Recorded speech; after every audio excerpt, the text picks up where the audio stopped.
Forehead पे pimples किस case में आते हैं?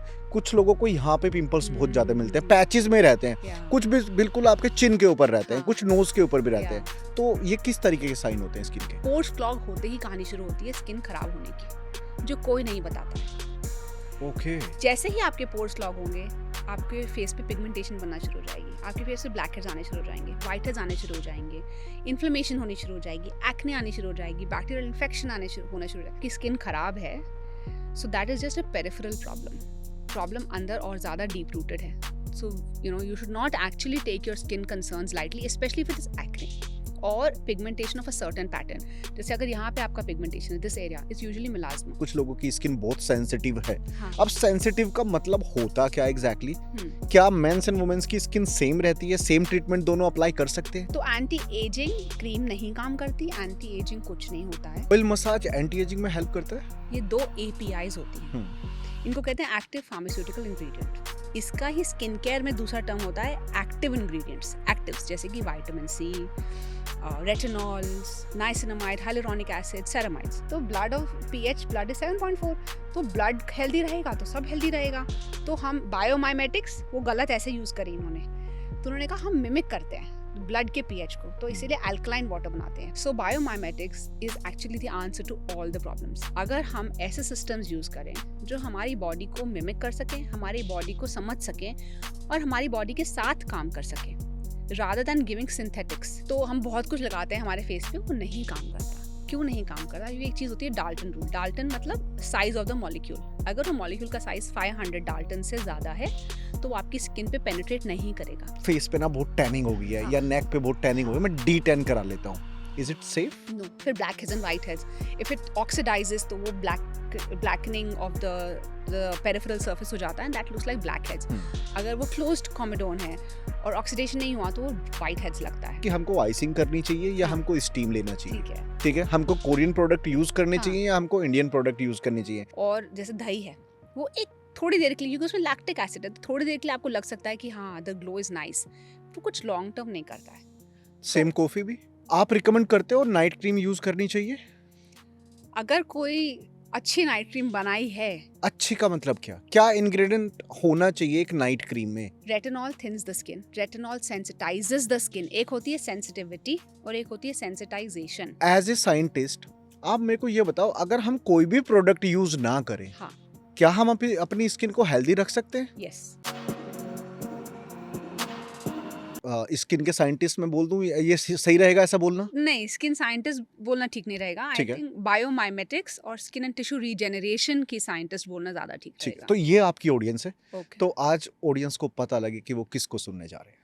अच्छा, तो मैं हूँ डॉक्टर दीपा सुहाग और मेरी PhD है इन बायोमाइमेटिक्स और मेरे जो को गाइड थे वो थे नोबेल लॉरिएट के स्टूडेंट। ओके। तो उनका बहुत ज़्यादा एक्सपोजर था बायोमाइमेटिक्स में।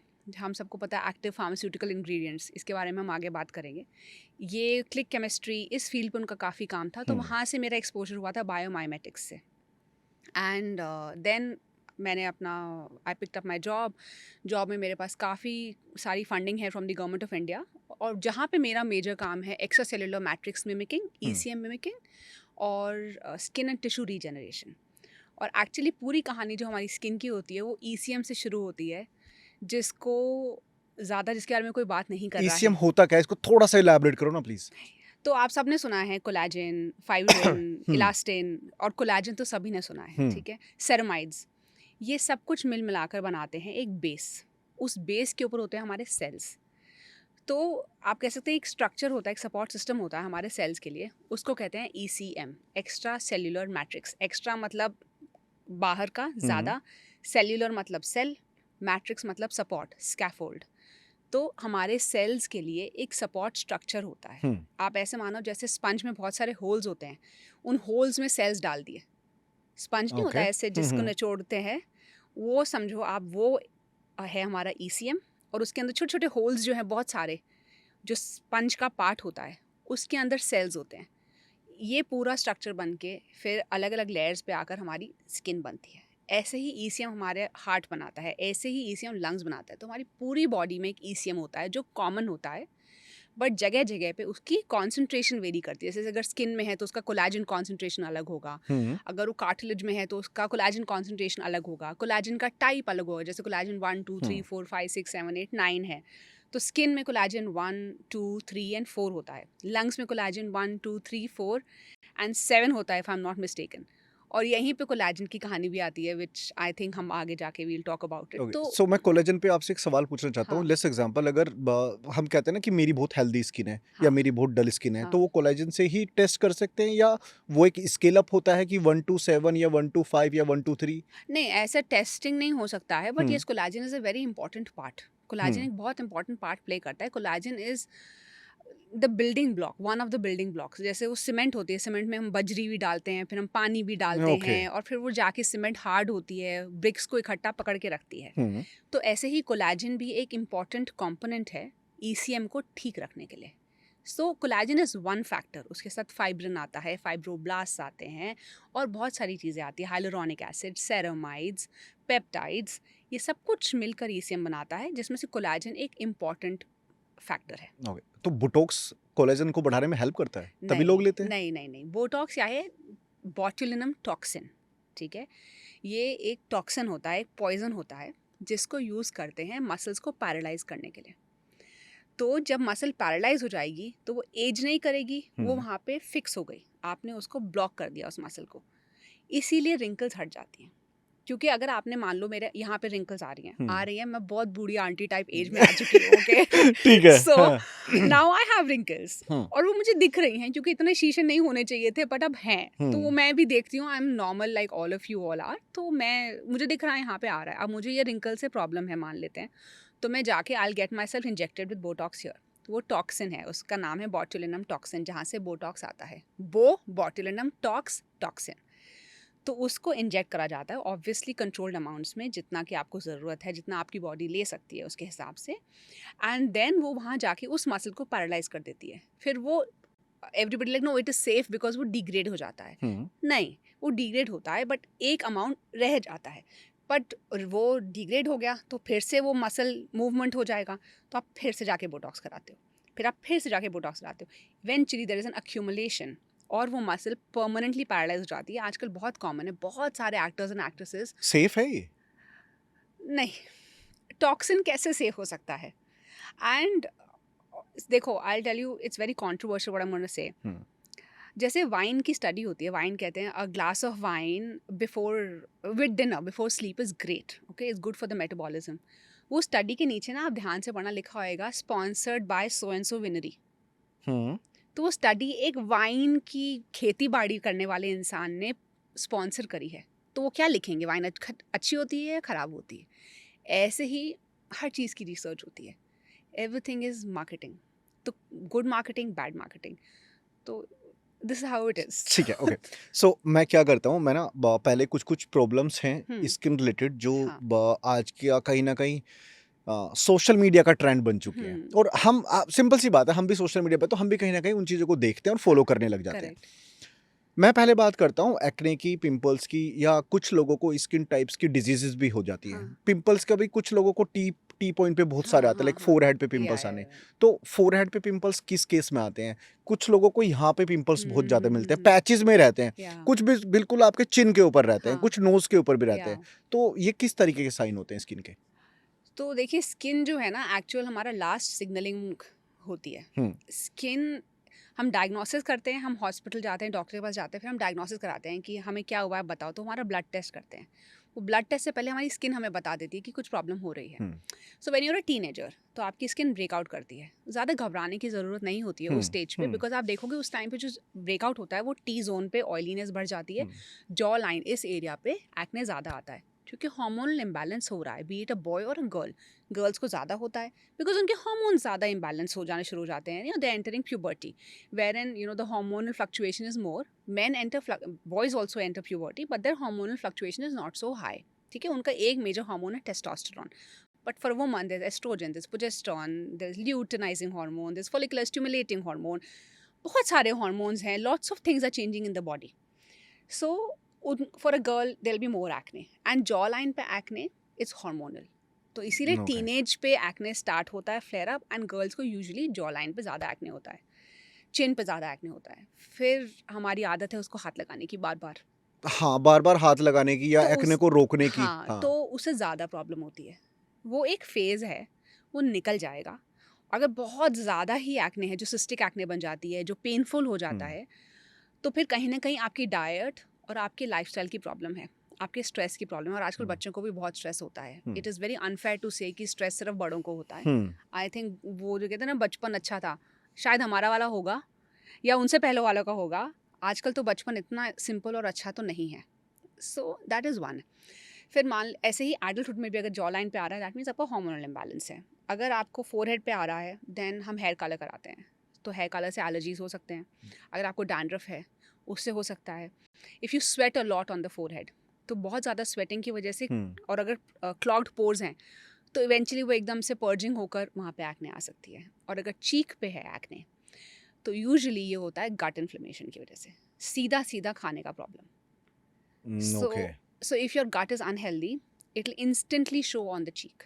और instantly का मतलब ये नहीं कि मैंने आज गंदा खाना खाया, I had like 2 glasses of coke and I had some dirty food, तो कल सुबह तक मेरे चीक पे आ जाएगा। By instant I mean कि काफ़ी जल्दी आपको शक्ल पे दिखना शुरू हो जाता है कि गड़बड़ हो गई है।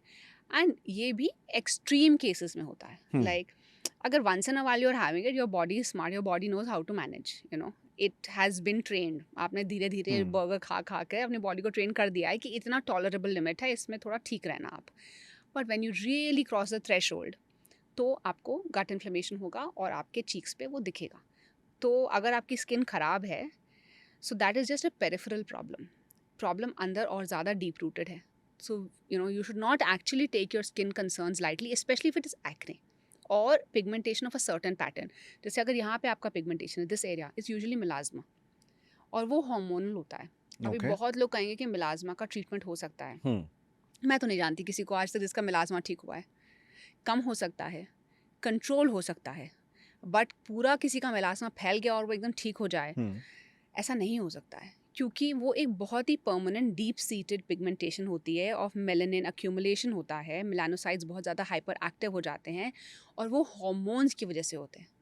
So you have to really control your hormones, you have to really fix your lifestyle, ताकि वो मेलानोसाइट्स जो हैं वो हाइपर एक्टिव होकर उस हुँ। एरिया में पिगमेंटेशन को और ना बढ़ाएं। बट जो हो गई, उसको बिल्कुल ख़त्म करना बहुत मुश्किल होता है, unless you go for invasive procedures, hmm. Surgeries, invasive procedures. देखो डर्माटोलॉजिस्ट के पास आजकल हर चीज़ का क्योर है, hmm. But they come at a cost, they come at a side effect. वो दूसरी बात है, बट अदरवाइज टॉपिकल सोल्यूशन से नहीं हो सकता। बट आपने मेजरली नोटिस किया होगा लाइक मेन एंड वुमेन की जो हम्म, स्किन होती है हाँ, वो कितनी डिफरेंशिएट होती है मेन से एंड वुमेन से। ऑफ कोर्स दोनों की ही स्किन टाइप में, प्लस यहाँ पे ना स्किन टाइप को भी थोड़ा सा इलैबोरेट करना, बिकॉज कुछ लोग बोलते हैं कि कुछ लोगों की स्किन बहुत सेंसिटिव है। हाँ, अब सेंसिटिव का मतलब होता क्या एग्जैक्टली हम्म। क्या मेंस एंड वुमेन्स की स्किन सेम रहती है, सेम ट्रीटमेंट दोनों अप्लाई कर सकते हैं? So men and women, so a man's skin 30%, 25 to 30% thicker compared to a woman's skin. हम्म। तो मेरी स्किन और आपकी स्किन में कम एटलीस्ट 25% थिकनेस का डिफरेंस है, that is one.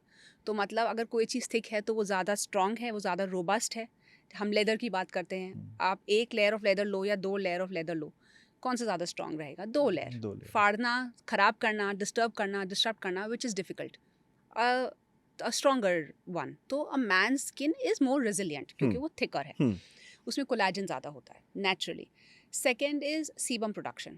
A man's skin produces more sebum, जिसको हम oiliness कहते हैं, हम्म। वो एक man's skin में ज़्यादा होती है. Third is the pH. pH मतलब acidic basic, हम सबको ही पता है आजकल acidity क्या होती है, basicity क्या होता है. तो एक आदमी का स्किन थोड़ा ज़्यादा acidic होता है, and a woman skin is more towards अल्कनाइन न्यूट्रल। इसे लोग कहते हैं ना, मेरा हस्बैंड, मेरा भाई तो साबुन से भी मुंह धो लेता है, इससे तो कुछ नहीं होता है, मैं पूरे रात स्किन केयर करती रहती हूँ। It's a fact, hmm. ये सच है, क्योंकि आपकी skin as a man acidic pH की है। तो साबुन जो पुअर क्वालिटी साबुन होते हैं वो यूजुअली असिडिक होते हैं। तो एसिड को एसिड लगा लिया, स्किन बर्दाश्त कर लेती है, मैनेज कर लेती है, पीएच काफ़ी सिमिलर होता है। तो इट्स नॉट ग्रेट, कि कोई अच्छी बात नहीं है ऐसा करना, बट आप कर लेते हो तो स्किन मैनेज कर लेती है। But for a woman the pH quickly switches. आप एसिडिक चीज़ पीएच पे अल्कलाइन पीएच पे लगा रहे हो, तो वो स्किन एकदम से रिएक्ट कर जाती है, because it is not shooting, it is not mimicking your skin structure, your skin pH. Best फंडा है बायोमाइमेटिक्स. और ये ऑब्वियसली जब मैंने पढ़ना शुरू करा इसके बारे में, is when I started realising कि कितना यूनिक और कितना पुराना कॉन्सेप्ट है ये बायोमाइमेटिक्स.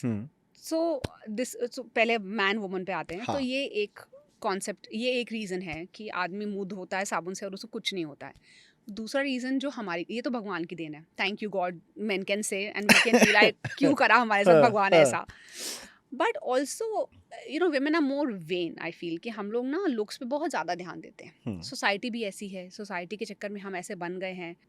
women tend to do a lot of DIYs. हम घर में बहुत कुछ लगा लेते हैं अपने मुंह पे.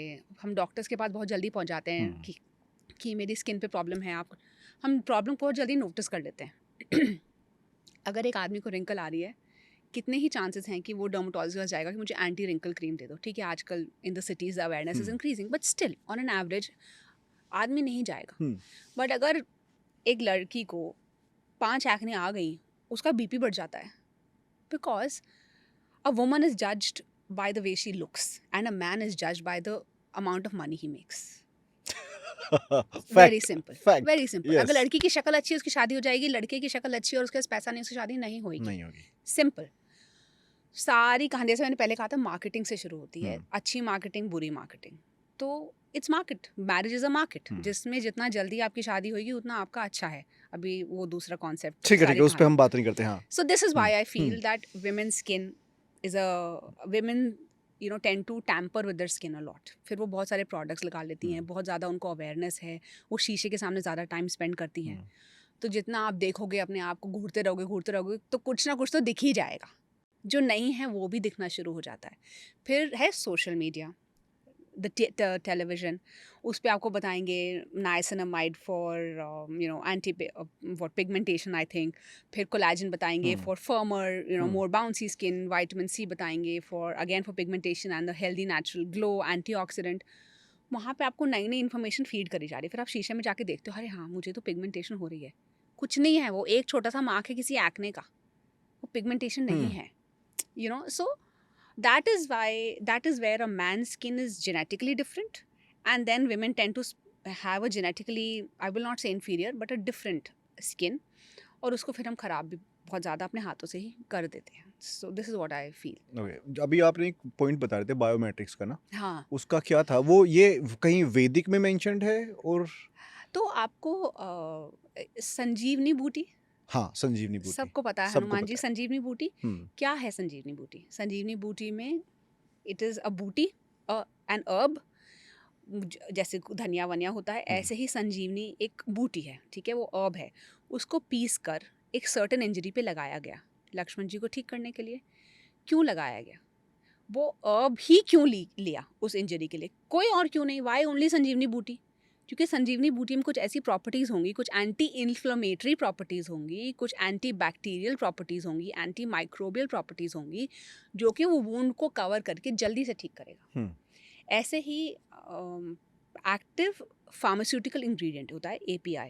जैसे हमारे जितनी भी मेडिसिन हैं, हम पैरासीटामोल खाते हैं, जैसे क्रोसिन है मान लेते हैं, तो क्रोसिन में पैरासीटामोल एक क्लैविलॉनिक एसिड, ये 2 APIs होती हैं. इनको कहते हैं एक्टिव फार्मास्यूटिकल इंग्रेडिएंट.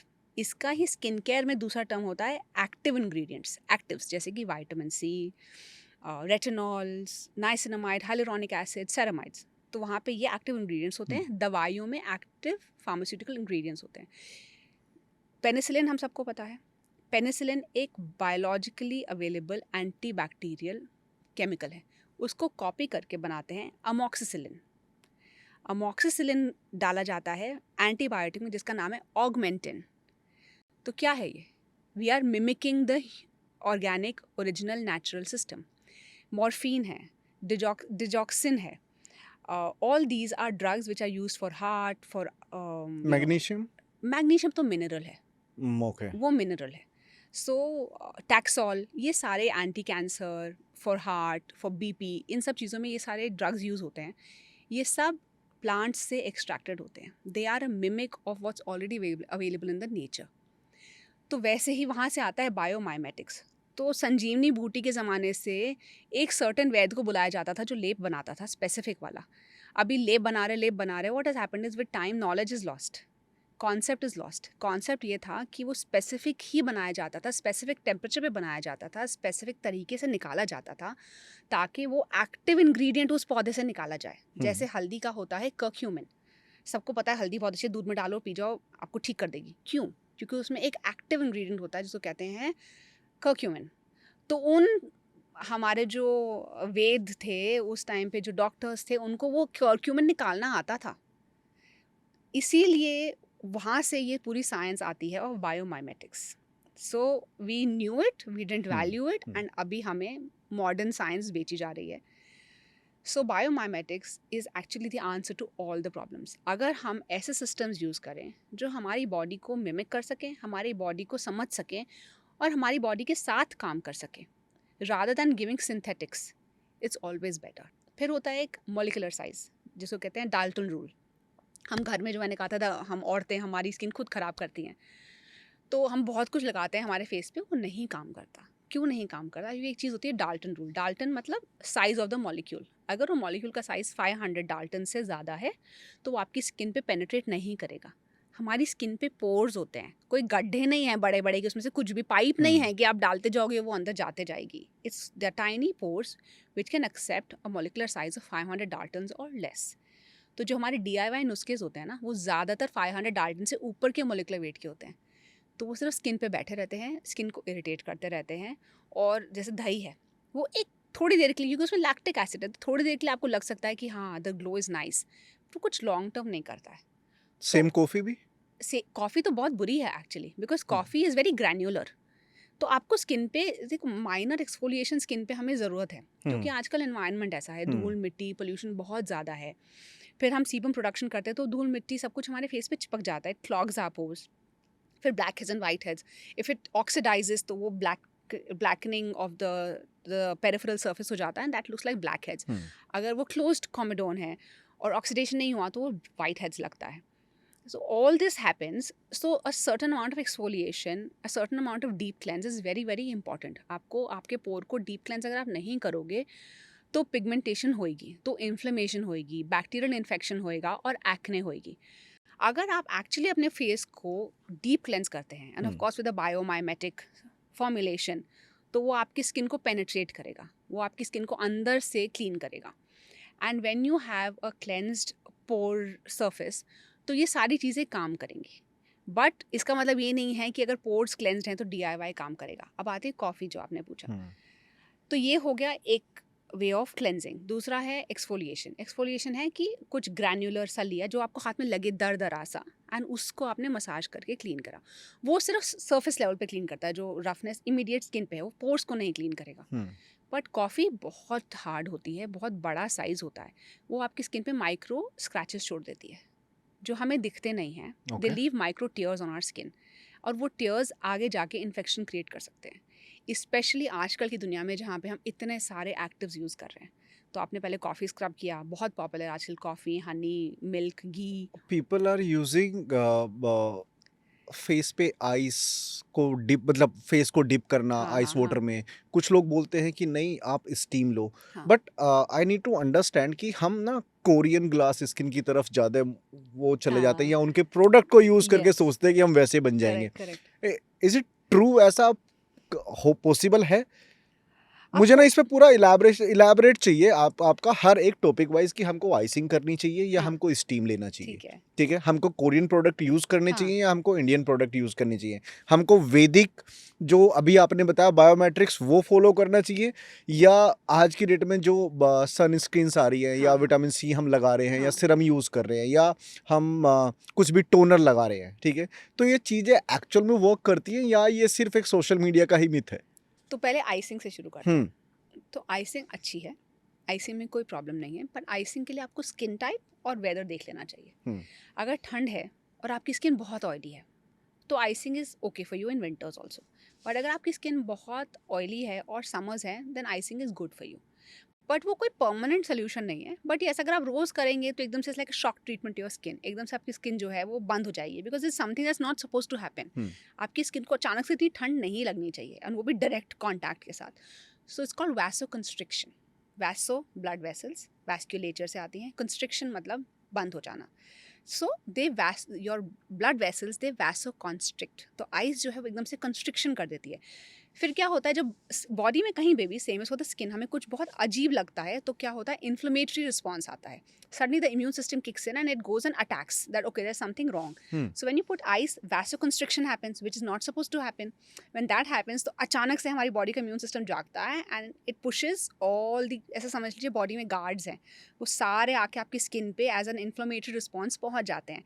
तो रेडनेस आती है, द फ्लश जो कहते हैं ना, it gives a nice icing में हेल्दी हाँ हो ग्लो। जाता है, राइट राइट। वो हेल्दी ग्लो एक्चुअली आपके इम्यून सिस्टम ने किक इन करा है, because it is trying to protect you from some danger which it senses. Okay. But ये कोई डेंजर नहीं है, like that's why I said कि आइसिंग से कोई प्रॉब्लम नहीं होगी। Then the immune system realize okay okay it's nothing, it's just ठंड है, इट्स फाइन। एंड इसीलिए थोड़ी देर लगती है वो ग्लो जाने में, बट क्योंकि वैसो कंस्ट्रिक्शन हो गया तो उसी टाइम पे फिर अगर कोई स्किन केयर ऐसा यूज़ कर लेता है या मेकअप लगा लेते हैं तो वो थोड़ा सा फ्लॉलेस लुक आती है, बिकॉज पोर्स जो हैं श्रिंक हो जाते हैं। पर इट्स अ टेम्प्रेरी फिक्स, ये 2-3 घंटे तक लास्ट करता है और फिर ये वापस वैसे का वैसा हो जाता है। फिर अगले दिन सुबह फिर आप आइस कर लीजिए, इट्स ओके। बट अगर आपकी स्किन ड्राई है तो फिर आपको आइसिंग नहीं करनी चाहिए, because specially dry skin in winters, because then it will dehydrate your skin. वो आपकी स्किन को बहुत ज़्यादा डिहाइड्रेट करेगी, आपकी स्किन को बहुत ज़्यादा सेंसिटिव कर देगी। और ज़्यादातर लोग ना बहुत परेशान रहते हैं, मेरी ऑयली स्किन इतनी बेकार है, मेरी ऑयली स्किन है, I wish I had dry skin and all of that. Actually dry skin is bad news, because dry skin में इन्फेक्शन ज़्यादा होते हैं, ड्राई स्किन में इन्फ्लेमेशन ज़्यादा होती है, ड्राई स्किन में सेंसिटिविटी ज़्यादा होती है। I said if you remember, men have a more they oily skin ना। they have a more oily skin, sebum production in men is more. It's good news। अगर आपकी स्किन ऑयली है ना तो आपको रिंकल्स भी कम होंगे। अगर आपकी ओके। स्किन ऑयली है तो आपको इन्फेक्शन कम होंगे। ठीक है, आपको एक्ने एक प्रॉब्लम है पर उसके और सॉल्यूशंस हैं, but in the long run oily skin is good news, जो हम नेचुरली हम इंडियंस की होती है। Okay. But dry skin is a slightly more tricky skin to handle, and इसीलिए उनको DIYs और इन सब चीज़ों से थोड़ा और ध्यान से रहना चाहिए। तो और ये स्टीम लेना चाहिए। तो स्टीम कभी कभार के लिए, अगर पोर्स ओपन करने हैं, hmm, you want to deep cleanse your pores, you want to massage, तो ठीक है, but it should be once in a while. Also अगर आपने स्टीम करा है hmm, then you should ensure that एक तो you wash your face very nicely, कोई इन्फेक्शन वाला कोई काम ना करें आप, and you must mask it. कुछ मास्क लगा लो ताकि वो पोर्स बंद हो जाएं, बिकॉज क्या होता है स्टीम से पोर्स एनलार्ज हो जाते हैं, हम्म, दे ओपन अप। फिर बार बार आप ऐसे एनलार्ज करेंगे पोर्स को on a regular basis with steaming, तो इन्फेक्शंस के चांसेस बढ़ते हैं, सेंसिटिविटी के चांसेस बढ़ते हैं। So you don't want your skin to be sensitive at all times. इसीलिए ज़्यादा स्टीम या ज़्यादा आइस अच्छी नहीं है, but you have to see which environment you are in and what is your skin type. So that is how okay. It is. हाँ, but ऐसा कोई स्टीमिंग करने से या आइसिंग करने से कुछ बहुत बड़ा ना बुरा होने वाला है ना अच्छा होने वाला है। It's a feel good factor. Okay. Oil massage anti ageing में हेल्प करता है। Oil massage is great. वो कुछ रिकमेंड करना चाहोगे ऑडियंस को। ऑयल मसाज तो सी फॉर, अब मैं बोलूँगी तो बोलेगी खुद का है इसलिए बोल रही है, नहीं आप बताओ ना। but if you want to try you must try, it's all here, it's kept here. There's it's a reset oil cleanse. It's a biomimic of the sebum that's produced by the skin. तो biomimic है तो कोई allergy नहीं होगा, कोई sensitivity नहीं होगा, that is one thing. Secondly, because it's a biomimic of your skin sebum and your skin structure, तो easily penetrate हो जाती है। तो ये सब तो उसके एडवांटेजेस हैं। वो सोशल मीडिया पे नीचे आप टिकट डाल दो दिख जाएगा, वो मैं इसके बारे में ज़्यादा नहीं बताऊंगी। हम मसाज पे आते हैं। हाँ। वो प्रमोशन मुझे बहुत अजीब लगता हम है। वो कर भी हाँ, नहीं रहे। नहीं, हम स्किन साइंस को डिस्कस कर रहे हाँ, हैं। But so let's not talk about this too much. ठीक है। जिसको इंटरेस्ट है वो अपने आप ढूंढ लेंगे। हाँ। तो हम आते हैं मसाज एंगल पे। बट मसाज में क्या होता है, स्पेशली फॉर फेस, आपको राइट ऑयल यूज़ करना बहुत ज़रूरी है। जैसे मुझे बहुत लोगों ने बोला, जब मैंने मेरे रीसेट ऑयल क्लेंस की ही बात करते हैं, जब मैंने अपना ब्रांड लॉन्च करा 24 स्किन बैंक और उसमें मैंने अपना रीसेट ऑयल लॉन्च करा, तो मुझे बहुत लोगों के आए, हम नारियल तेल से कर लेंगे, ये इतना महंगा है। आप नारियल तेल से कर लो फिर भुगत लेना। लेकिन कुछ लोग वो ये भी बोलते हैं कि आलमंड ऑयल से भी आप यूज कर सकते हो, उसमें Yes. ग्लिसरीन वगैरह डाल के।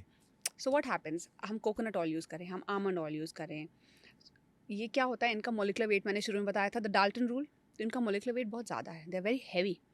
एंड दे आर कमिडोजेनिक, मतलब वो आपके पोर्स को क्लॉग करते हैं। तो वो हैवी है, तो अगर वो पोर्स को क्लॉग करेंगे तो सफाई तो दूर की बात है, वो और ज़्यादा डिपॉजिट हो जाएगा स्किन के ऊपर, एक थिक फिल्म बन जाएगी। ओके। फिर मसाजिंग अच्छी है, आप नारियल तेल से करो, आप आमंड ऑयल से करो, ऐसा नहीं है कि मसाज सिर्फ रीसेट ऑयल क्लेंस से ही करना चाहिए, मसाज आप किसी से भी कर सकते हो, बट मुंह पे ना करो तो अच्छा है। Because one, I said it's comedogenic, मतलब आपके पोर्स को क्लॉग करेगा। Second, it's very heavy, so your skin will instantly sense it and it'll cause an allergic response. Third comes massaging. Massaging is great, किसी भी oil से करो, face पे मत करो, लेकिन मैं बार बार बोल रही हूँ फेस पे भी very careful what you put on the face. और हमारी नानी दादी करते थे, हमारी नानी दादी वो सब ड्रामे नहीं करते थे जो हम कर रहे हैं। हम इतने सारे एक्टिव्स लगाते हैं, इतनी सारी चीज़ें करते हैं, इतना सारा कचरा खाते हैं, वो नहीं खाते हैं, तो उनसे कंपेयर नहीं करना है। Massage is amazing. उससे क्या होता है, एक होता है लिम्फेटिक ड्रेनेज। जैसे हमारे बॉडी में जहाँ जहाँ पे भी जॉइंट्स हैं वहाँ पे लिम्फ नोड्स होती हैं, वहाँ से सारा टॉक्सिन जो है हमारी बॉडी से एलिमिनेट होता है। तो जब हम मसाज करते हैं हम वो ड्रेनेज को प्रमोट करते हैं। Okay. So if you massage it, let's say हम मसाज करो and take it behind your ears, आप मसाज करो and take it here, you massage and bring it down to your neck here. So your massage movement should be such that आप अपने face से fluid को दूर ले जा रहे हो.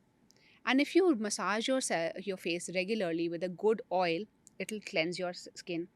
Anti-inflammatory होता है वो, lymphatic drainage वो करता है, anti-pigmentation होता है, wrinkles पे भी काम करता है. पर ये कोई जादू नहीं है, आपको ये over a period of time करना है, रेगुलरली करना है।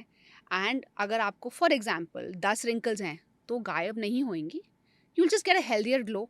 वो 10 हैं तो शायद दिखने में 4 या 5 हो जाएंगी, बट रिंकल्स वही हैं, बस वो दिखना थोड़ी सी कम हो जाती है, because your other your skin in general starts to become healthier and glows better. तो आप पूरी स्किन को अगर आप हेल्दी रखेंगे, ग्लो रखेंगे, खुश रहेंगे, तो रिंकल्स पे ध्यान नहीं जाएगा।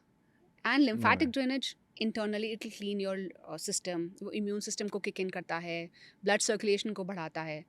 जो आइसिंग हम करते हैं 2 मिनट के लिए, वो मसाज कंटिन्यूसली आपकी बॉडी को फीड करती है। So massage is a great, massage करना चाहिए। आप रिकमेंड करते हो नाइट क्रीम यूज करनी चाहिए? अगर कोई अच्छी नाइट क्रीम बनाई है, अच्छी का मतलब क्या? क्या इंग्रेडिएंट होना चाहिए एक नाइट क्रीम में? क्या इंग्रेडिएंट्स होने चाहिए? तो बहुत सारे नाइट क्रीम्स में आजकल लिखा आता है सेरामाइड्स, ठीक है, पेप्टाइड्स। मैं इतना बोलूँगी कि हम ज़्यादा इंग्रेडिएंट्स पे ध्यान ना दें और उसकी फील पे ध्यान दें। फील मतलब? इट शुड बी थिक, थोड़ा Okay. थिक होना चाहिए। ऑफ कोर्स सेरामाइड्स, पेप्टाइड्स ये अच्छे इंग्रेडिएंट्स हैं। अगर उसमें सेरामाइड्स हैं, पेप्टाइड्स हैं, मुझे रेटिनॉल ज़्यादा पसंद नहीं है। बहुत सारे नाइट क्रीम्स में आजकल रेटिनॉल्स आते हैं। क्या नहीं होना चाहिए? फर्स्ट रेटिनॉल नहीं होना चाहिए? मुझे नहीं लगता रेटिनॉल होना चाहिए, ठीक है। क्योंकि रेटिनॉल एक ऐसा नहीं कि रेटिनॉल काम नहीं करता। लाइक आई सेड, ये एक्टिव इंग्रेडिएंट्स काम करते हैं, रेटिनॉल बहुत काम करता है।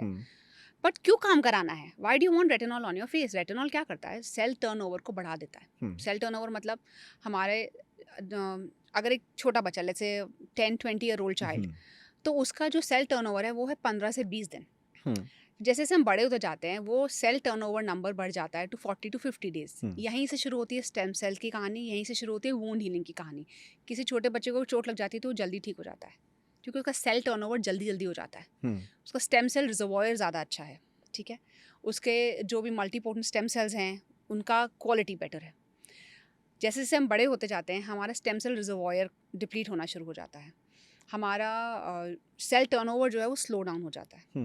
तो रेटिनॉल इस सेल टर्नओवर को फासन कर देता है। जल्दी जल्दी सेल्स को चेंज करना का जो प्रोसेस होता है उसको रेटिनॉल एक्सेलरेट करता है, सेल टर्नओवर को इंक्रीज करता है। इसकी ही वजह से स्किन जो है कहते हैं that looks healthier. But what most people will, इस पर बहुत अटैक हो सकता है इस पॉडकास्ट के कमेंट सेक्शन में, ठीक है। Retinol thins the skin. लोग कहेंगे नो इट डजंट थिन, काफ़ी स्टडीज़ नहीं है। स्टडीज़ के बारे में तो मैंने पहले बता ही दिया स्टडीज़ कैसे होती हैं, तो स्टडीज़ पे ना जाएं। Retinol thins the skin, retinol sensitises the skin. एक होती है सेंसिटिविटी और एक होती है सेंसिटाइजेशन। सेंसिटिविटी होती है जैसे एक्जिमा, सोरासिस, रोजेसिया, ये कुछ प्रॉब्लम्स हैं जो इन अंदर से डेवलप होती हैं। कुछ लोग इसके साथ पैदा होते हैं, जेनेटिक कॉजेज़ होती हैं। कुछ लोग होते हैं जिनको स्ट्रेस से, एनवायरमेंटल फैक्टर्स से, जैसे कोई अगर मान लो असम में या ऐसे बहुत ह्यूमिड एनवायरनमेंट में है और हमेशा सॉक्स पहन के रखते हैं, एथलीट्स हैं, स्वेटिंग नॉन स्टॉप होती है, सूखता है नहीं वहाँ पे सब कुछ क्योंकि ह्यूमिडिटी इतनी ज़्यादा है, तो एक्जिमा हो जाता है। तो ये हो गए एनवायरमेंटल फैक्टर्स की वजह से, एक्जिमा, सोरासिस, रोजेसिया। वैसे ही कई बार इंटरनल इश्यूज़ की वजह से भी, ये स्ट्रेस की वजह से हो गया, जेनेटिक्स हो गया। ये हो गए सेंसिटिव स्किन फैक्टर्स। ये तो जेन्युइन प्रॉब्लम्स हैं जिसके साथ एक इंसान को प्रॉब्लम है, वो डील कर रहे हैं। हम्म पर एक होती है सेंसिटाइज्ड, बात बात पे स्किन रेड हो जाना, जल्दी जल्दी सन बर्न्स हो जाना, जल्दी जल्दी स्किन में इरिटेशन फील करना, ड्राई फील करना, ऑलवेज फीलिंग लाइक कुछ लगा लो, लिप बाम लगा लो, बार बार लिप बाम लगाना। These are science of sensitized skin. So retinol promotes sensitized skin. Okay आप किसी भी क्रीम पे अगर रेटिनॉल होगा, आप देखना उसमें ज़रूर लिखा होगा कि आप सनस्क्रीन ज़रूर लगाना, रेटिनॉल लगाते ही धूप में नहीं जाना। इतने सारे डिस्क्लेमर्स अगर कोई दे रहा है, can it be a good idea? I mean I really think that हमें कॉमन सेंस का यूज़ थोड़ा ज़्यादा करना चाहिए। राइट इसलिए मुझे लगता है रेटिनॉल नाइट क्रीम में नहीं होना चाहिए रेटिनॉल नहीं होना चाहिए हमारे स्किन केयर में। वो काम करता है पर नहीं होना चाहिए, बिकॉज इट इज़ अननेसेसरी। क्या हो जाएगा अगर रिंकल्स दिख जाएंगी तो? क्या हो जाएगा? कुछ नहीं होगा। और आपको लग रहा है कि आप रेटिनॉल नाइट क्रीम में डालकर एकदम से you look youthful and rejuvenated, कोई जादू नहीं होने वाला है। वो जादू ना रेटिनॉल से नहीं होता है, वो जादू डर्मेटोलॉजिस्ट के पास जाकर, कॉस्मेटोलॉजिस्ट के पास जाकर इन्वेसिव ट्रीटमेंट से होता है। वो रेटिनॉल से जादू नहीं होता है। So now come back to night cream. तो रेटिनॉल होता है नाइट क्रीम्स में, अच्छा होता है, as an it is effective, but नहीं होना चाहिए। सेरेमाइड्स, पेप्टाइड्स, ये कुछ अच्छे इंग्रेडिएंट्स हैं, हाइड्रेटिंग इंग्रेडिएंट्स हो गए। नाइट क्रीम में हाइलुरोनिक एसिड नहीं होना चाहिए, क्योंकि हाइलुरोनिक एसिड क्या करता है? Hyaluronic acid sits on the surface. बहुत सारे नाइट क्रीम्स में, बहुत सारे फेस वॉशेस में, बहुत सारे सीरम्स में आजकल हाइलुरोनिक एसिड प्रमोट किया जा रहा है कि हाइड्रेट करता है। बिल्कुल करेक्ट, हाइड्रेट करता है, पर कैसे करता है?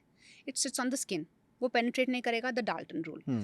तो स्किन पे बैठता है। अब हाइलुरोनिक एसिड का मोलिकुलर कॉम्पोजिशन ऐसा होता है कि वो क्या करता है, वो अपने आसपास के एनवायरनमेंट से पानी को खींचता है, and then it's sitting on your surface.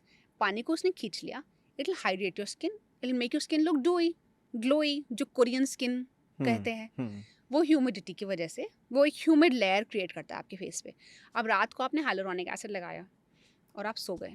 हम यूजुअली, गर्मी ही है हमारे देश में, तो 8 महीना गर्मी रहती है, और बाहर के देशों में 8 महीना ठंड रहती है। So point being, bottom line, dryness, there is dry air environment. तो हवा में तो ह्यूमिडिटी नहीं है, हवा में तो पानी नहीं है, मॉइस्चर नहीं है, and you have hyaluronic acid on your face. कहाँ से लाएगा हाइलुरोनिक एसिड पानी? It will start taking from your skin. Skin का मॉइस्चर वो लेना शुरू कर देगा। आपकी ECM जो मैंने बताया था, एक्स्ट्रा सेलुलर मैट्रिक्स का जो हाइड्रेशन लेवल है वो ड्रॉप हो जाएगा, और वो फिर trans epidermal water loss, TEWL, evaporation. Normal भाषा में हमारी बॉडी से पानी इवेपोरेट होना शुरू हो जाएगा, हमारी स्किन, फेशियल स्किन से ज़्यादातर, बिकॉज पूरी बॉडी पे नहीं लगाया हमने हाइलुरोनिक एसिड। इसीलिए कहते हैं ना हमारे फेस का कलर हमारी बॉडी से अलग दिख रहा है, क्योंकि बेचारी बॉडी को, good for the body, it is happy. Skin पे आप इतना कुछ कर देते हो, वो जल्दी से टैन हो जाती है। टैन भी हो जाता है प्लस आपका स्किन टोन भी डिफरेंट हो इसीलिए जाता है होता है क्योंकि स्किन, शक्ल की तो छेड़ते रहते हो, हम बॉडी को तो नहीं छेड़ते रहते। तो बॉडी ठीक रहती है हमारी, फेस हमारा अलग दिखता है, because we are constantly playing with our face. It's not right. एक बेसिक रूटीन इज़ ग्रेट, हमें चाहिए वो रूटीन, क्योंकि हमारा एनवायरनमेंट ऐसा है, हमारा लाइफस्टाइल ऐसा है, हमारे तरीके, मैनर्स, हरकतें ऐसी हैं। सो नाइट क्रीम में हाइलुरोनिक एसिड नहीं होना चाहिए। रेटिनॉल, क्योंकि मैं कह रही हूँ इसलिए नहीं होना चाहिए। ठीक है साइंटिस्ट बोल रहे तो देखो तो बात तो माननी पड़ेगी हमको हाइलुरोनिक एसिड का तो मैंने आपको लॉजिक बता दिया, हम्म रेटिनॉल का भी लॉजिक बता दिया। Peptides and ceramides are good, they are the building block of our skin. Ceramides penetrate नहीं करते, ये एक झूठ है जो मैं बोलना चाहती हूँ। Everybody will tell you, no ceramide it will work skin deep. No, it does not work skin deep. Ceramides can not penetrate your skin unless they are nano formulations. Nano formulations are very expensive, they are not available in the market for general public. Serum use करना चाहिए skin पे fancy है, कर लो।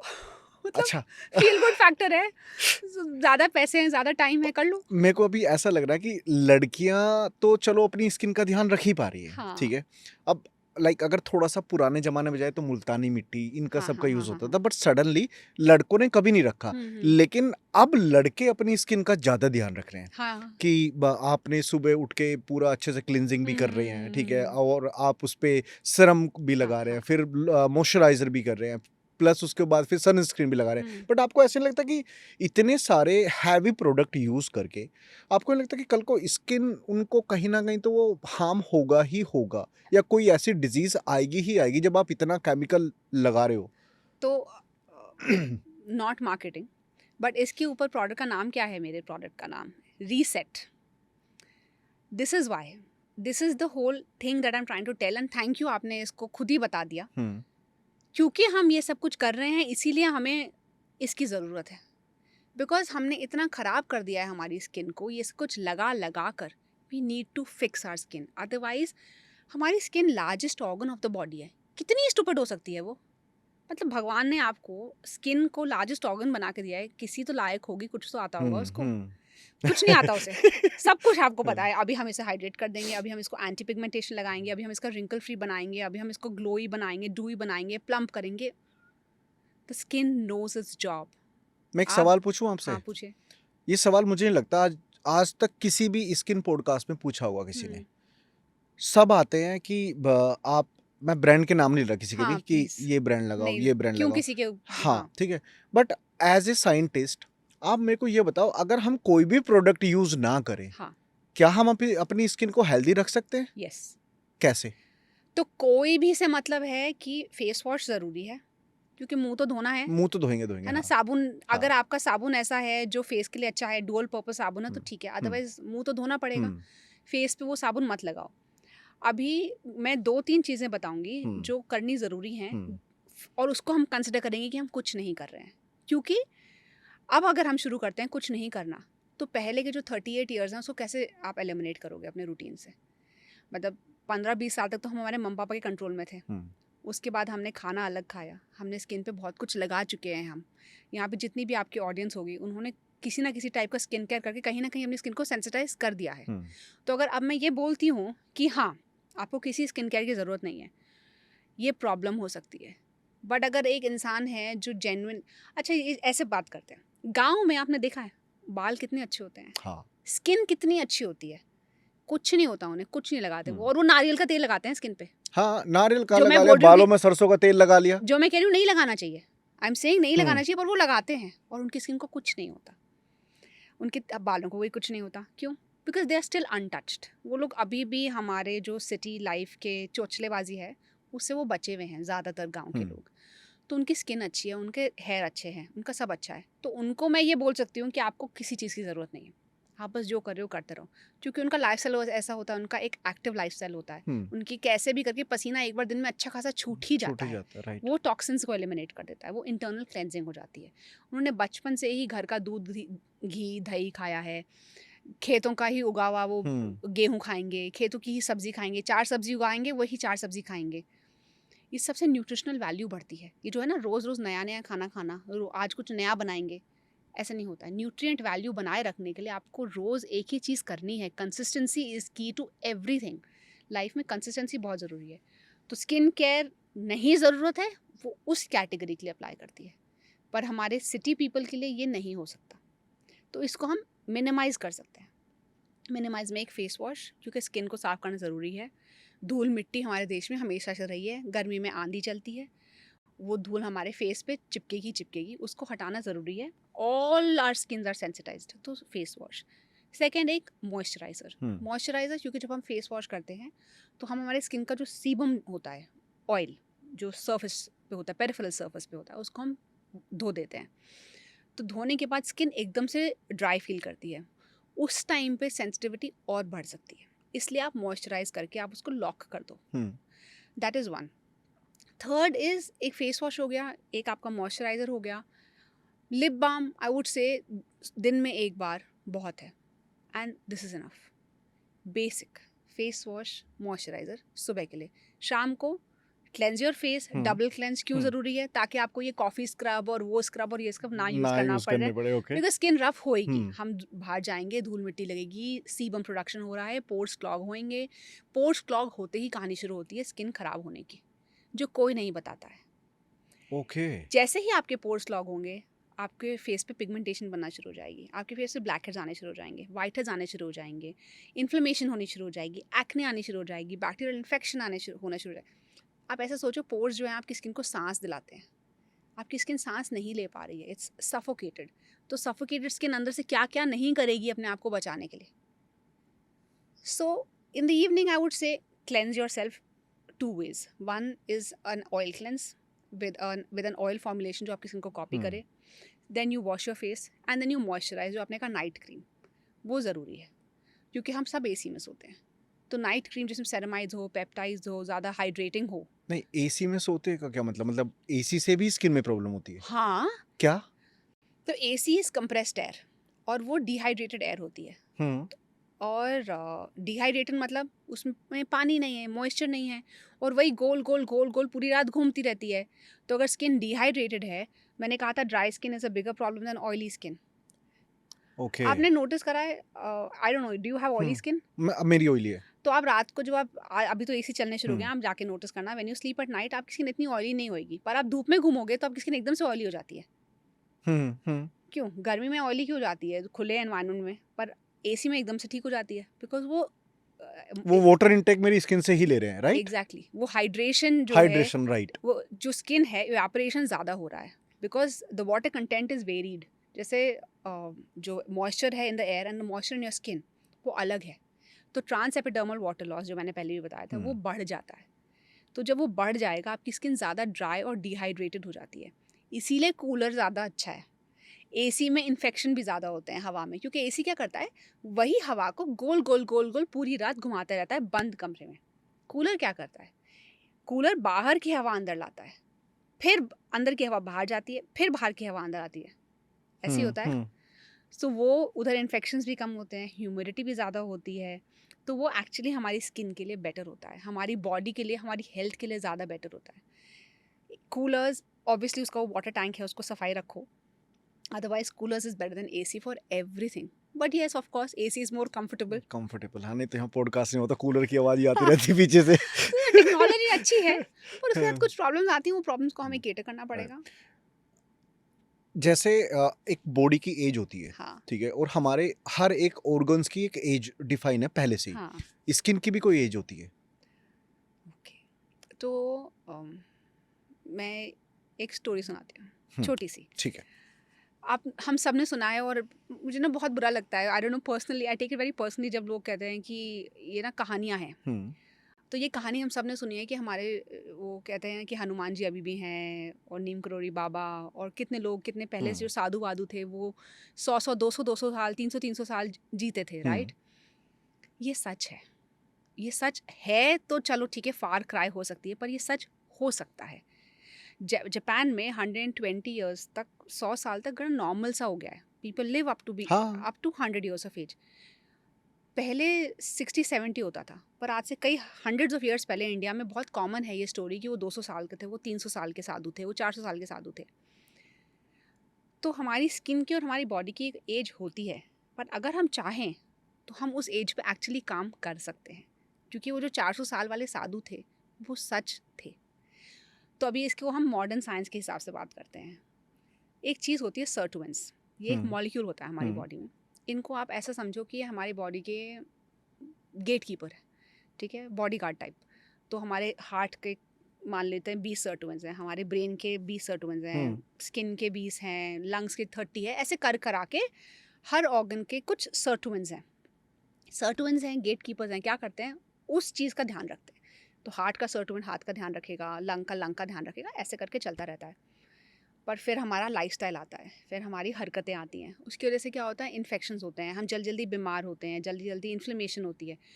तो जैसे ही body में inflammation होएगी, immune system का पार्ट होता है सर्टुवेंस। हुँ, सर्टुवेंस क्या करते हैं, अपनी जगह छोड़ के अटैक हुँ, करने आते हैं। हुँ, आर्मी आर्मी क्या करती है, आर्मी पूरे कंट्री में डिप्लॉयड है, असम में है, केरला में है, गुजरात में है, दिल्ली में है, जम्मू कश्मीर में, हर जगह है। पर जैसे ही कारगिल वॉर होएगी, सारी आर्मी जो है JNK जाएगी, इधर बस दो दो चार चार छोड़ देगी, हुँ, बाकी सब चली जाएगी। हुँ, ऐसा ही हमारी बॉडी में होता है। तो जब इन्फेक्शंस होते हैं तो सारी सर्टुवेंस जो हैं एक एक दो दो छोड़ के जस्ट फॉर द बेसिक्स भाग जाती है एरिया में जहाँ पे प्रॉब्लम है। ट्रू, यहाँ से होती है एजिंग एक्सेलरेट, और वहाँ पे प्रॉब्लम आ गई, वहाँ पे सारे सर्टुवेंस चले गए। तो जो छोड़ गए वहाँ क्या होएगा, जब गेट कीपर हट जाता है तो वहाँ चोरी हो जाती चोरी है, हो जाती है। फिर वहाँ पे प्रॉब्लम शुरू हो जाती है। तो जब तक वहाँ से वो ठीक ठाक करके वापस आते हैं, तब तक यहाँ दूसरी प्रॉब्लम शुरू हो गई होती है।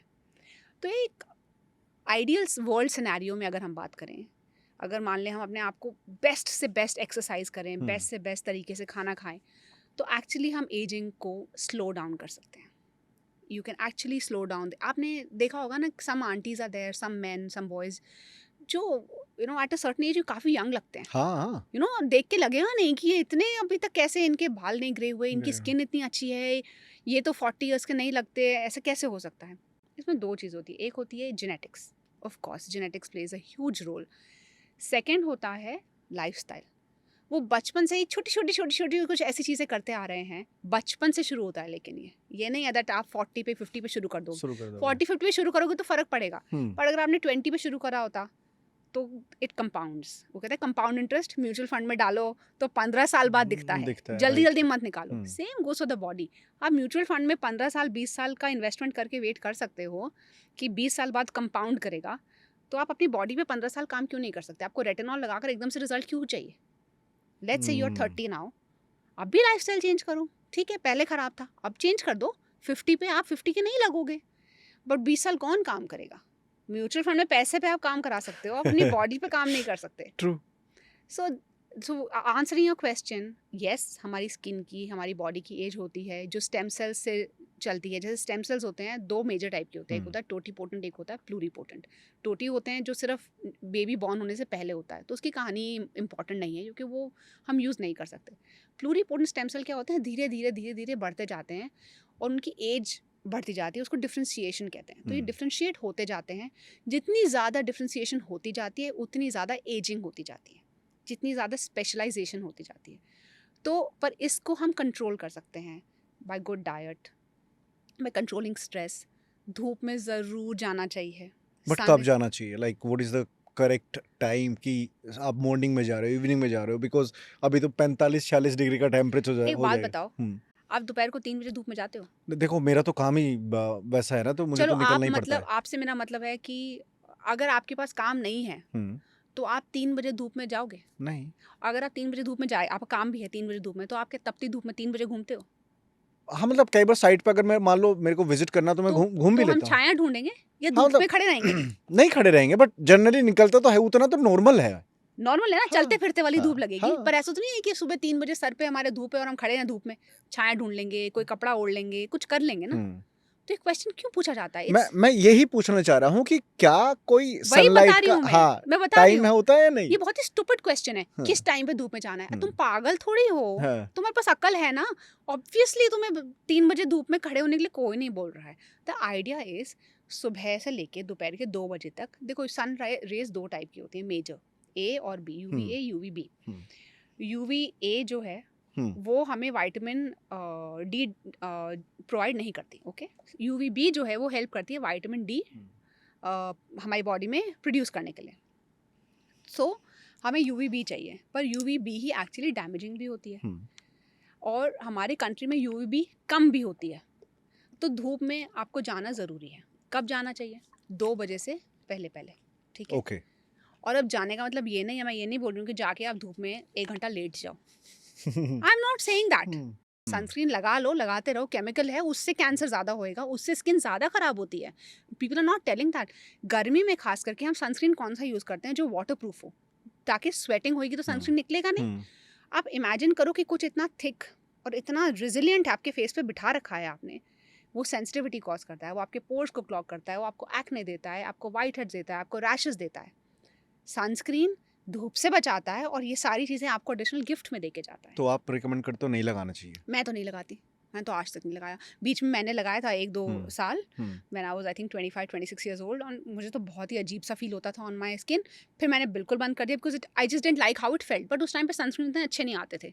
फिर अभी सनस्क्रीन अच्छे आने लग गए. मैंने अभी भी ट्राई करा. I don't understand why I should use a sunscreen. मैं ऐसा तो है नहीं कि मैं धूप में 6-6 घंटे बैठी हुई हूँ. I am not doing that. अभी वो सनस्क्रीन कहाँ से शुरू हुआ? अब्रॉड. पीपल डू वो they go and lie down on the beaches, sun bath. क्यों? You are a certain skin type. In US और इन यूके वहाँ पे ठंड कितनी होती है? हमेशा धूप नहीं होती है. उनका एक स्किन कलर होता है. वो लोग उसके लिए बने हैं. उनको धूप में जाके नहीं लेटना है because they are not ready for that sort of sun exposure. तो वो सन बर्न हो जाता है. वो टैन नहीं होते, वो सीधे सीधे जल जाते हैं क्योंकि उनका मेलानिन जो है स्किन में उस लेवल का नहीं है कि उनको नेचुरल सनस्क्रीन प्रोवाइड कर सके. मेलानिन हमारी बॉडी में एक पिगमेंट होता है वो मेलानोसाइट्स सेल्स होते हैं, वो क्रिएट करते हैं।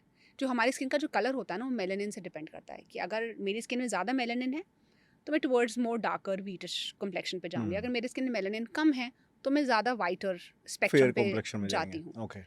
तो people abroad have a fairer complexion because they have very less melanin, because their ability to produce melanin is very low.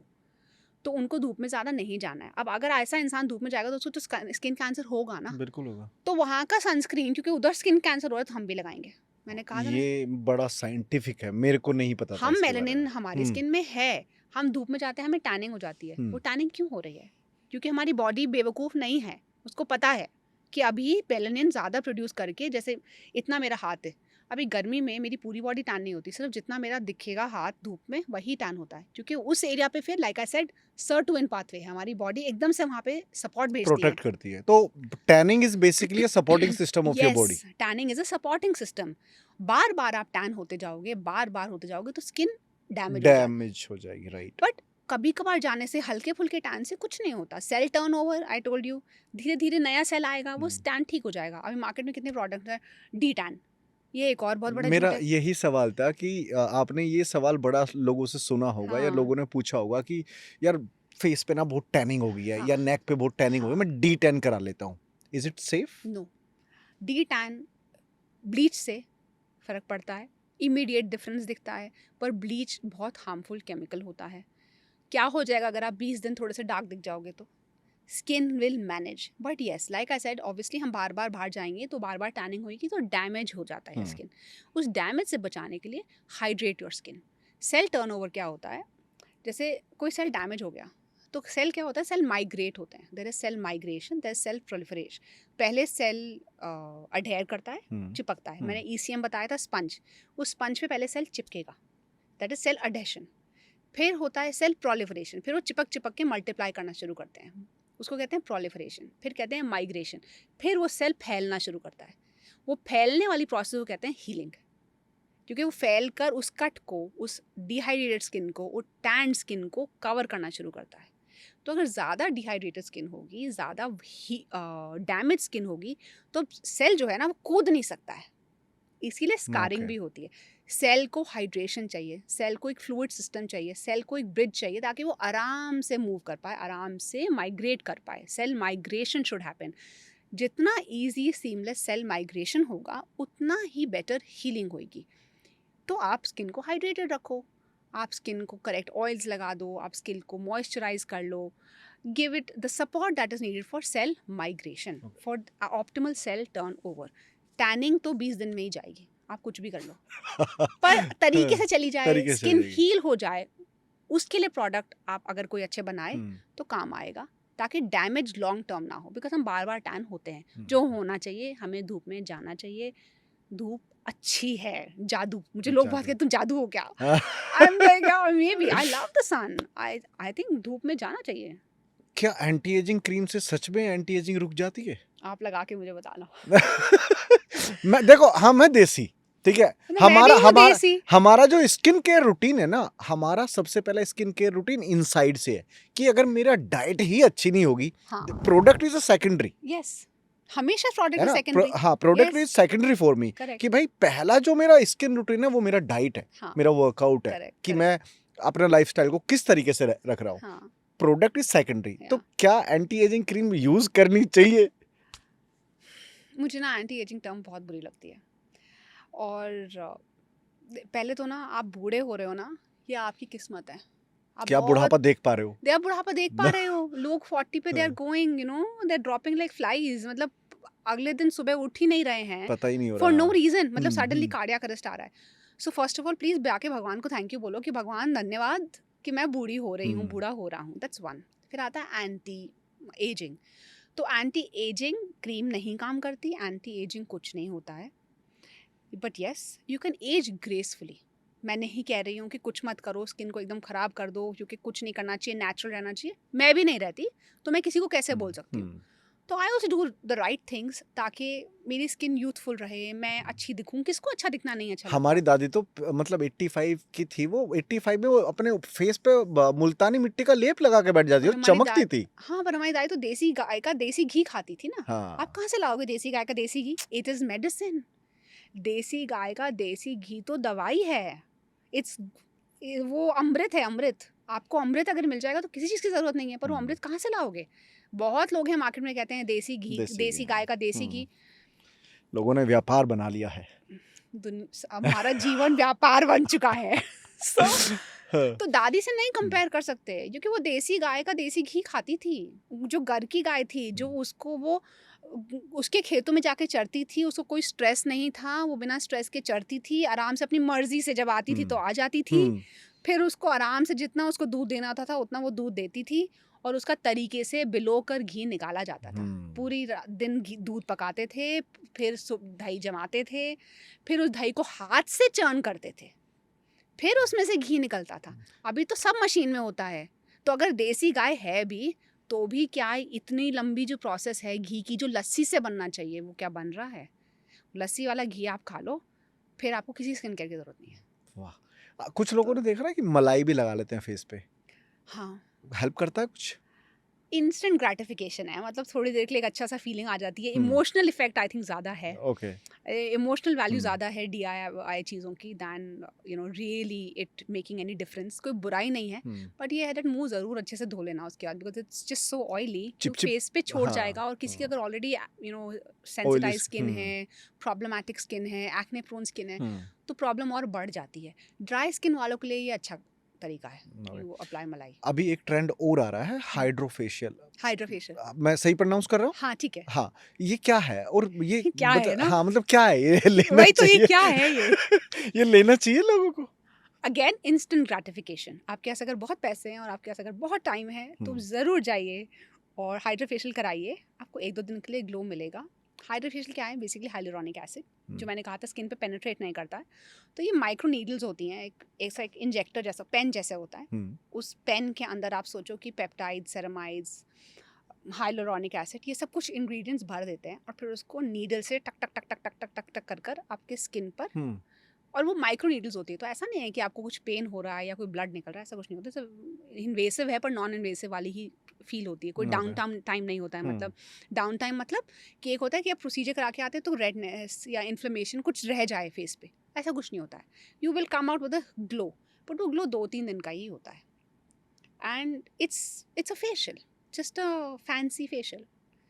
तो कोई बुराई नहीं है, हुँ, बट ऐसा कुछ जादू नहीं होगा। It's a fancy facial for people who have lot of money and a lot of time and are looking for something.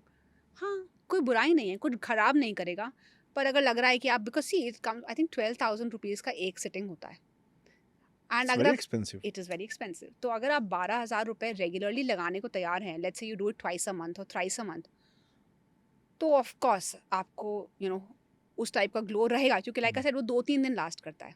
तो खींचतान के हफ्ता भर चला लोगे, then you again go for hydra facial. नहीं, नहीं, उतने पैसे तो खैर नहीं है कि मेरे हर वीकली में मैं तो ये 12,000। कहूँगी जिसके पास है तो भी ना ही कराओ। ओके। बट बाकी ठीक है, बट हाँ, कोई बुराई नहीं है। Okay, give me 3 best food जो स्किन में बहुत हेल्प करता है आपको ग्लो रखने में, यंग रखने में। 3 बेस्ट फूड्स? नहीं, ऐसा कुछ नहीं है। नहीं है? ऐसा कुछ नहीं है कि ये 3 चीज़ें खाओगे तो जादू हो जाएगा। In general I am a huge fan of the Indian देसी डाइट। आप सुबह उठो, पहली बात तो हमें सारा दिन खाना नहीं खाना है। आई थिंक वो स्किन को बहुत अच्छा या रखेगा। फ्रूट्स?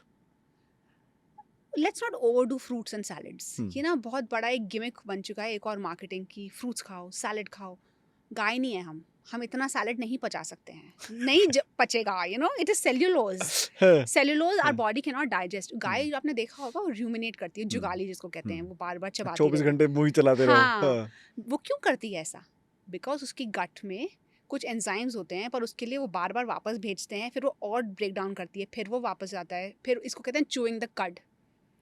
कड जो वो पूरा मिक्सचर बनाती है, ये बार बार उसको करना पड़ता है अपने डाइजेस्टिव सिस्टम को। उसका सिस्टम रेडी है लेकिन सेल्यूलोज हुँ, को डाइजेस्ट करने के लिए।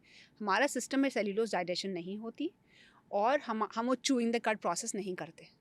ठीक है, तो हमें इतने सैलड नहीं खाने हैं। सैलड्स, फ्रूट्स, कॉमन सेंस, जो आप दादी हुँ, की बात कर रहे थे, दादी क्या खाती थी, तू सारा दिन नहीं खाती थी, हाँ, सारा दिन नहीं खाना है, नहीं आपने खाती कहा ना थी। स्किन के लिए क्या अच्छा है, सारा दिन हुँ, नहीं खाना स्किन के लिए अच्छा है, like stop eating all the time.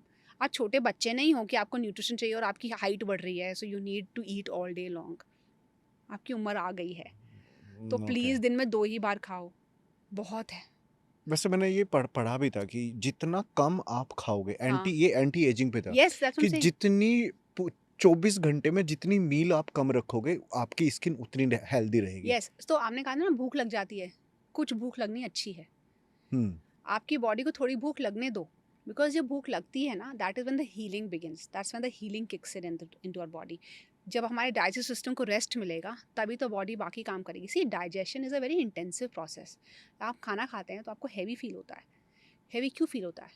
Because suddenly सब कुछ जो है बॉडी का वहाँ पे लग जाता है टू डाइजेस्ट, इसीलिए हमें ब्रेन फॉग होना लग जाता है, हमें नींद आने लग जाती है, हुँ। बिकॉज हमारी बॉडी की सारी एनर्जी जो है खाने को डाइजेस्ट करने पे लग जाती है। इन दिनों तो ज़्यादा आती है, दोपहर में तो वो तो ज़्यादा आती लस्सी पी ली होगी ना फिर। है। हाँ। तो तो डाइजेशन सारा दिन अगर चलता रहेगा, आप सारा दिन खाओगे तो सारा दिन बॉडी तो डाइजेशन में ही लगी रहेगी, तो हुँ, हीलिंग कब होगा? इन्फ्लेमेशन को काउंटर कब करेंगे? बॉडी रिपेयर कब करेगी? इसीलिए कहते हैं दिन में 2 बार खाओ। जो इंटरमिटेंट फास्टिंग जिसके लिए hmm. I don't know, some Japanese got a Nobel prize, मतलब मर गए हमारे बुड्ढे दादा-दादी, नाना-नानी कहते-कहते कहते-कहते हाँ। दिन में 2 बार खाना खाते हुँ, आपको मैं वो बताती हूँ, गाँव में मेरे नाना-नानी, दादा-दादी वगैरह दिन में 2 बार खाते थे। एक सुबह 9-10 बजे खेत से आकर, हुँ, और एक खाते थे शाम को 6-7 बजे, क्योंकि फिर लाइट चली जाती थी। तो उसके बाद रात को कैसे काम होगा? शुरू-शुरू में गाँव में यही सिस्टम था। हुँ, तो शहर वालों ने क्या करा, गरीब लोग हैं ना, लाइट नहीं होती है इसलिए रात को नहीं कर पाते हैं, किसान हैं इतने पैसे नहीं होते हैं इसलिए 2 बार खाते हैं, हम 3 बार खाएँगे। फिर हम और अमीर हो गए, तो हमने कहा हम स्नैकिंग भी करेंगे। We will eat in small small portions, क्योंकि हम तो खा सकते हैं, हमारे पास तो पैसे हैं, वी आर वेल ऑफ। वो बेवकूफ़ हैं ना, वो गरीब हैं, वो बेवकूफ़ हैं, इसलिए उनका वाला प्रोसेस नहीं फॉलो करेंगे। अब हम अपग्रेड करेंगे हुँ। बिकॉज़ पैसे आ गए। इस अपग्रेडेशन ने हमारी ना बैंड बजा दी। So true, so true. We are not suppose to eat all day. फिर वो वाला जो हुँ, हमारे ग्रैंड पेरेंट्स करते थे, हुँ, उसको किसी साइंटिस्ट ने लिया जापान में, और उसने उसको इंटरमिटेंट फास्टिंग का नाम दे दिया। जो गरीबी हम बोल रहे थे, उस गरीबी को इंटरमिटेंट फास्टिंग बोला, और उसको नोबेल प्राइज इन फिजियोलॉजी मिल गया। वाह! वाह, है ना? तो आपने बोला ना स्किन के लिए क्या अच्छा है, पूरी बॉडी के लिए अच्छा है। खाना कम खाओ, दिन में 2 बार खाओ। वाटर बस। इनटेक को लेके क्या आपका हाँ, रिकमेंडेशन इट है? इज़ इम्पोर्टेंट, खास करके गर्मी में वेरी इंपॉर्टेंट। हुँ। बट वो सारा दिन पानी लेके घूमते रहते हैं, वो भी मार्केटिंग है। ठीक है? सॉरी, इसको कट कर देना। पानी की बॉटल लेके घूमते रहते हैं। हुँ। प्लीज़ काट देना उसको। नहीं का क्यों? अब दोबारा भी बोल दी ना, फिर दोबारा कट लगाना पड़ेगा मेरे को। मत बोलो आप, ठीक है, बोल ठीक है, दिया। जो ये पानी की बॉटल लेके रहते हैं, हाँ। जितनी भी हैं, कैसे बेचेंगे वो? अगर ये नहीं बताएँगे कि पानी लेके घूमो। वो ब्लैक वाटर को लेके क्या आपका वो कि स्किन के लिए उसको बहुत अच्छा बताया जा रहा है कि ब्लैक वाटर पियो, उसमें हाइड्रेशन का जो क्या बोलते हैं उसको, मैं उसमें कैंगन वाटर, पता नहीं क्या एक टर्म था, मेरे याद नहीं आ रहा, बड़ा अल्कलाइन, अटपटा सा था। हाँ, अल्कलाइन एल्कलाइन वाटर। क्या है ये सब मैम? मार्केटिंग है। नो, देखो हमारी बॉडी पे पीएच होता है, हमारी स्किन, हमारी स्टमक में जो पीएच हुँ, होता है, पीएच मतलब एसिड बेसिक हमें पता है, अल्कलाइन मतलब बीच हुँ, का 7 न्यूट्रल, एंड टुवर्ड्स 13-14 हुँ, इसको कहते हैं अल्कलाइन बेसिक, और 7 से 1 से 7 होता है पीएच होता है, तो उसको कहते हैं एसिडिक। तो 1 2 3 4 वेरी एसिडिक, 4 5 6 7 माइल्ड, जैसे जैसे 7 के पास आते जाते हैं वो बेसिक हो जाता है। हुँ, 7 मतलब न्यूट्रल, ना हुँ, एसिडिक ना बेसिक, फिर हुँ, 7 से और आगे जाते हैं तो उसको अल्कलाइन और बेसिक बोल देते हैं। हुँ, तो अल्कलाइन वाटर मतलब अल्कलाइन 7 के आगे वाला 7.4। ये हुँ। कहाँ से कॉन्सेप्ट शुरू हुआ था? ये एक महान आदमी है, I think he is a British, I am not sure, मुझे पक्का नहीं ठीक है, याद। नाम लेना आपको? नहीं, वो नाम याद नहीं, अच्छा, कैसे, नहीं फिर तो मैं ठीक है। नाम हाँ, ले भी ठीक है, ठीक देती। है, ठीक है, हाँ। ये एक है महारथी, इन्होंने शुरू करा हुँ। कि, और ये साइंटिस्ट जाट हैं। वो है, महारथी हैं है। ये, उन्होंने क्या शुरू करा कॉन्सेप्ट हुँ, कि ना pH of the blood is 7.4। तो blood of pH blood is 7.4, तो ब्लड हेल्दी रहेगा तो सब हेल्दी रहेगा।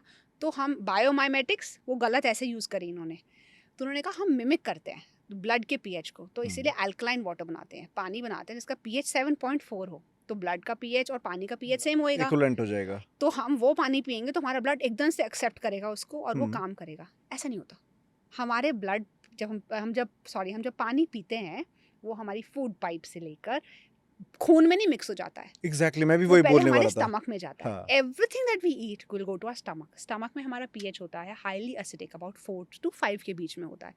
तो आप चाहे अल्कलाइन खा लो, आप एसिडिक खा लो, आप बेसिक खा लो, आप न्यूट्रल खा लो, वो पीएच 4 पे जाकर एसिडिक ही होएगा। पीएच 4 इज वेरी एसिडिक, तो वो एसिड बन जाता है, ठीक है। और पीएच 1 to 2 भी होता है, स्टमक के रीजन्स होते हैं 3-4, और ठीक है, तो कहीं पे पीएच 1-2 भी होता है। तो इतने एसिडिक एनवायरनमेंट में आप किसी भी पीएच का P low, alkaline P low, पानी या कैसा भी पी लो, वो जाके एक बार एसिडिक होगा, फिर वो धीरे धीरे डाइजेशन होगी, न्यूट्रलाइज हो जाएगा। तो आप जो भी खाओगे पहले वो एसिडिक होगा, फिर वो न्यूट्रलाइज हो जाएगा, और फिर बॉडी उसको रिक्रूट करती है जैसे जैसे जहाँ जहाँ रिक्वायरमेंट होती है। तो अल्कलाइन पानी इज़ अ स्कैम। ऐसे ही है हमारे कोलेजन सप्लीमेंट्स, हमारे प्रोटीन पाउडर्स। कोलेजन बहुत सारे टाइप्स का होता है, तो अभी कोलेजन सप्लीमेंट खा लो, स्किन हेल्दी हो जाएगी। तो कोलेजन जो है, कोलेजन 1, 2, 3 एंड 4 होता है स्किन का। लंग का होता है collagen 1, 2, 3 and 7, if I am not wrong, बहुत टाइम हो गया है, आई कुड बी रॉन्ग। तो पॉइंट बीइंग कि 3 कोलेजन ऐसे होते हैं टाइप्स में जो स्किन और लंग के सेम होते हैं। तो आपने कोला और ओके कार्टिलेज में भी 1 और 2 कॉमन होता है। पॉइंट बीइंग टारगेटेड डिलीवरी तो हो नहीं रही कि हमने कोलेजन जैसे ही पिया वो सीधे स्किन पे चला गया, ऐसा तो नहीं है। डिपेंड ये करता है कि उसके इंग्रेडिएंट्स आपके कोलेजन से मैच कर रहे हैं या नहीं। फिर भी मैच कर भी रहे हैं तो क्या होएगा, वो ब्रेक डाउन करेगा अमीनो हम्म एसिड। कोलेजन क्या है, प्रोटीन है। हम्म प्रोटीन छोटा टूट के क्या बनता है, पेप्टाइड्स। पेप्टाइड्स और टूट के बनते हैं अमीनो एसिड। ऐसे मानो कि हमारे अल्फाबेट नहीं होते A B C D E F, hmm. तो आप ऐसा सोचो कि ए बी सी डी मिल जी मिला के कोलेजन बना रहा है। पर कोलेजन का कौन सा टाइप है? अगर B A D is bad but D समझ ए गया। बी इज डैब, तो किस ऑर्डर में वो अल्फाबेट फिट होता है, ओके वो वाला टाइप कोलेजन बन जाता है। तो अगर कोलेजन 1 है, तो मान लो हमने सप्लीमेंट लिया, उसमें कोलेजन 1 और 2 है, 1, 2, 3 है, हमने वो पिया, वो हमारे स्टमक में गया, फिर वहाँ पे पेप्टाइड बना और टूटा अमीनो एसिड बना। तो जो अमीनो एसिड है, फिर बॉडी डिसाइड करती है कि अब इनको कहाँ भेजना है। अब अगर मान लो आपने तो पिया स्किन के लिए, पर बॉडी को लग रहा है नहीं, कार्टिलेज में और लंग में ज़्यादा प्रॉब्लम है, वो स्किन पे जाएगा ही नहीं, बॉडी कार्टिलेज पे और लंग पे भेजेगी, क्योंकि सेम टाइप का कोलेजन है। Okay you understand? हम्म। और अब मान लो कि आपको ज़रूरत नहीं है, आपको लग रहा है वहम है आपको कि मेरे को तो रिंकलिंग हो रहा है, मैं तो बूढ़ी हो रही हूँ, so I want to have collagen supplements. Body को ज़रूरत नहीं है, so now the body is pumping in extra collagen all throughout the body. Why why are you doing this? Targeted delivery नहीं है। टारगेटेड डिलीवरी नहीं है तो आप ये सब क्यों पी रहे हो? सेम स्टोरी प्रोटीन की है। So obviously yes, way protein is a very high quality protein. दही खा लो ना, दूध पी लो, और दही के वो जो पानी होता है, जो लोग ऐसे शक्ल बनाते हैं उसको देखकर, वही तो वे है, पी लो ना उसको। वो नहीं पियेंगे हम 4,000 रुपए का वे प्रोटीन खरीदेंगे। पैसा आसानी से कमाई हो रही है, माँ बाप ने घर बना दिया है, डिस्पोजेबल इनकम ज़्यादा हो गई आज है। तो आपने हर चीज की बैंड बजा दी वैसे। नहीं मतलब यही तो कहानी है ना, घर बनाने परफेक्ट नहीं मैम। है, पेरेंट्स ने घर बना दिए हैं, कोरोना ने ये सिखा दिया है, यू ओनली लिव वंस। तो खर्चा करो, तो कैसे करो खर्चा? प्रोटीन पाउडर खरीद के करो खर्चा, कोलेजन सप्लीमेंट करके करो खर्चा। बढ़िया मैम मैं लास्ट में ये बोलूंगा, ये ऑडियंस से कोई लास्ट में मैसेज देना चाहते हो तो प्लीज गो अहेड। नहीं, मैं तो क्या message, I would really very highly request, literally हाथ जोड़ के रिक्वेस्ट करती हूँ मैं, अपने वैल्यू सिस्टम पे आइए, अपने वैल्यू सिस्टम पे आइए, अपने इंडियन सिस्टम को हल्के में ना लें। We must value what we saw our grandparents do. Actual सच वहाँ पे सारा है। ऑफ कोर्स वहाँ पे भी कुछ प्रॉब्लम्स थी, लोग कहेंगे उधर ये गलत होता था, वो गलत होता, हाँ तो होता था, गलत होता था, तो गलत को मत देखो ना, जो सही होता था उसको देखो। And don't learn from your mistakes. वो हिस्ट्री हमें इसलिए नहीं पढ़ाई जाती थी स्कूल में कि हम बस उसको पढ़ें एंड कहानी ख़त्म। हिस्ट्री हमें पढ़ाई जाती थी ताकि हम उससे सीखें और वो गलती दोबारा ना करें। अमेरिका की, अगर आपको अमेरिका को फॉलो करना है तो आप पहले अमेरिका को अच्छे से पढ़ो, वो क्या कर रहे हैं। उन्होंने एक बीच में जो ट्रेंड फॉलो करा, हम उस बीच वाले ट्रेंड को फॉलो कर रहे हैं। वो सब कर करा के now they are moving towards veganism, vegetarian, वो अल्कोहल अब कम कर रहे हैं, उनके देश में इतनी ओबेसिटी हो चुकी है। आप वो सारी बातें क्यों भूल रहे हैं? अगर आपको अमेरिका को फॉलो करना है, देखो किसी को फॉलो करना है तो फिर 100% फॉलो करा करो। दैट्स माई सजेशन टू और request to everybody, like follow नहीं करना चाहिए, और करो ना तो 100% करो। कम से कम आपको पता तो है आप क्या कर रहे क्या हैं। कर रहे हो? So that's all. Done ma'am, and thank you so हाँ, मच थैंक